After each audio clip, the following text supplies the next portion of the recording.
How much what? How much time? Do How I spend focused at the State Department? almost every day if I'm in the country? I travel a lot. It's part of the job. I agree. I understand. But now you have 4 jobs, don't you? Now you're not only the Secretary of State, you are also the acting USAID administrator. You're also the acting archivist. You're also the interim national security advisor. You cannot spend every day at the State Department and then neglect your other jobs that you have the responsibility to do. So how much time do you spend at the other jobs if you spend every day at the State Department? Well, now you know I can't offer you 8 hours today to answer every question on this committee, which you were complaining about earlier. Look, here's the thing. All those jobs are being done. USAID largely has been folded into the... Do you want my answer? Do you want to... No, I just want to know this. Did you anticipate or did you want, when you were sworn in to be the Secretary of State, do you want to have the jobs of USAID administrator? No, I did not apply for those jobs. Did not apply I was asked to serve in those roles, and I'm happy to do it. The archives are doing great. The hearing room grew tense as Representative Gregory Meeks took his turn to question Secretary of State Marco Rubio. Congressional hearings are often filled with formal language and procedural questions, but this moment quickly turned into a sharp exchange that captured the attention of everyone watching. Representative Meeks wanted clarity about something that had raised eyebrows across Washington. Secretary Rubio was not only serving as Secretary of State, one of the most demanding positions in government, but he was also holding several additional roles at the same time.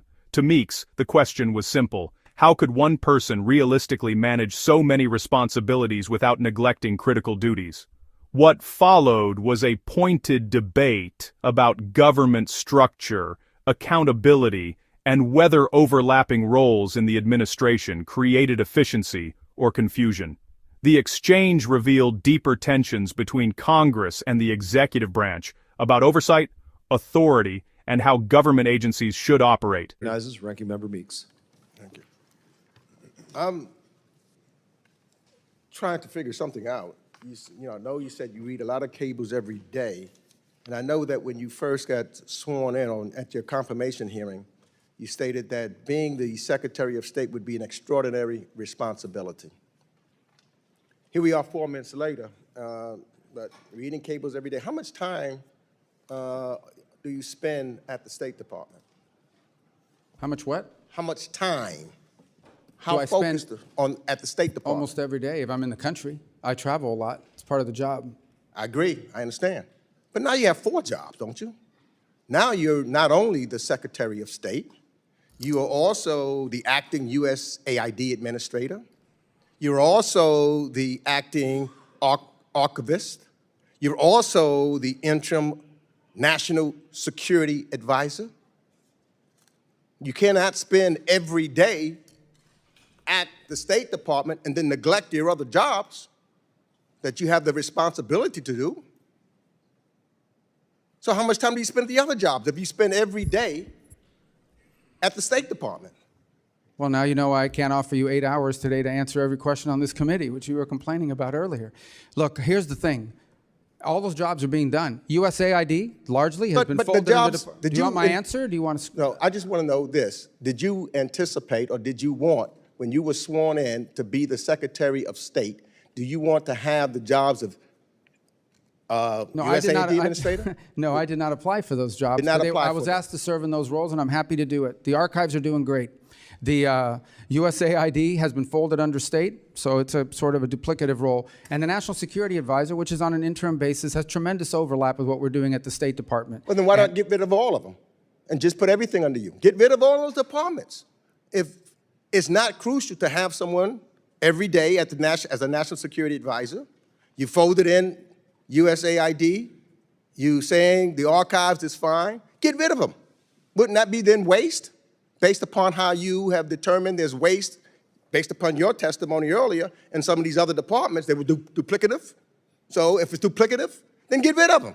Well, you would have to pass a law to do that if you want to combine those 4 offices in your reorg. Well, look, that hasn't stopped you in the past because the law requires you to consult with Congress on any proposed reorganization of USAID or the State Department. That hasn't happened. I agree. It should be the Congress's responsibility. Your staff claimed, quote, that you've extensively consulted Congress on your plan to fold USAID into state. But that did not happen. All we members have gotten was 1 hour of a meeting with Pete Morocco, who you later fired, and who couldn't answer our most basic questions about the aid freeze. And you've ignored, thus far, that's why I want to know about you've ignored nearly 20 letters from this committee seeking information about who, since you took office, as well as,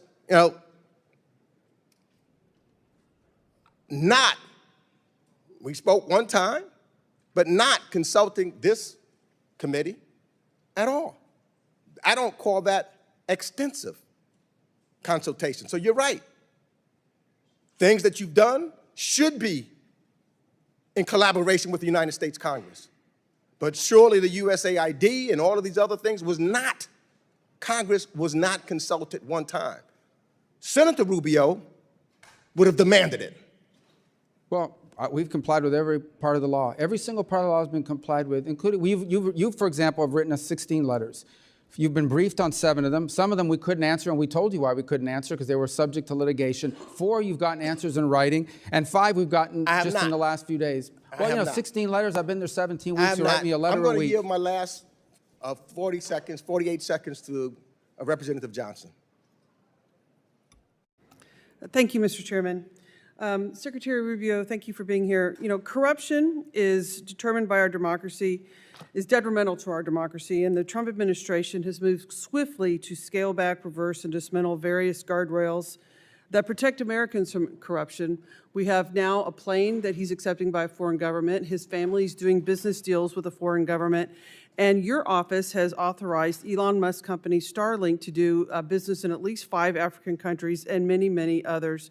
My question is, with the dismantling of the enforcement of the Foreign Corrupt Practices Act and many other things, what efforts are you doing as Secretary of State to make sure that our government is free from improper foreign influence over our policy? I mean, the examples you've given, Starlink's all over the world. There isn't a country in the world now that doesn't have Starlink for the most part. They have Starlink in Syria. We certainly didn't help them land that deal, but they've got Starlink's a global company that's present everywhere and continues to grow because they provide a very unique service no one else provides. I'm not aware of any plane that's been given. I know the media reports about it. I know that the Air Force One that's scheduled to be delivered is like 5 years off balance. So they went to Boeing, and this is the extent of what I know about this plane. I've never seen it. They went to Boeing and said, are there any planes that fit the bill? Boeing produced a list of planes that they'd sold over the last few years. One of them happened to be in Qatar. You'd have to ask the Department of Defense, because that would go to the Air Force. That would not come to the State Department. Beyond that, look, we're involved in helping businesses expand all over the world. There isn't a single day that we aren't involved in helping an American company gain access to a market, and we'll continue to do so. As far as people involved in our government that are doing that, I'm not aware of anyone on the cabinet or in the President's White House that's using the State Department to expand their personal portfolio. And if there are, we wouldn't help them do that. But no one's ever asked us to do that. So I think we're following the law with regards to what we're doing to prevent corruption. So is the answer to Chair recognizes Representative Smith for In the end, Secretary Marco Rubio presented a clear defense of how the responsibilities under his leadership are being handled. He emphasized that every role he has accepted was not something he sought out personally, but duties he was asked to carry out in service of the country. Rubio explained that many of the responsibilities overlap naturally with the work already being done at the State Department, which allows coordination rather than confusion. From his perspective, combining efforts where possible can actually make government operate more efficiently and reduce unnecessary bureaucracy. Throughout the hearing, he maintained that every action taken by his office has followed the law and respected the boundaries set by Congress. Rubio also reminded the committee that supporting American interests abroad, including helping businesses access global markets, remains a central mission of the State Department. His responses showed confidence that the work being done across these roles is organized, lawful, and focused on strengthening America's position around the world. For many observers watching the hearing, Rubio's answers reflected a steady approach to leadership during a complicated moment in government administration.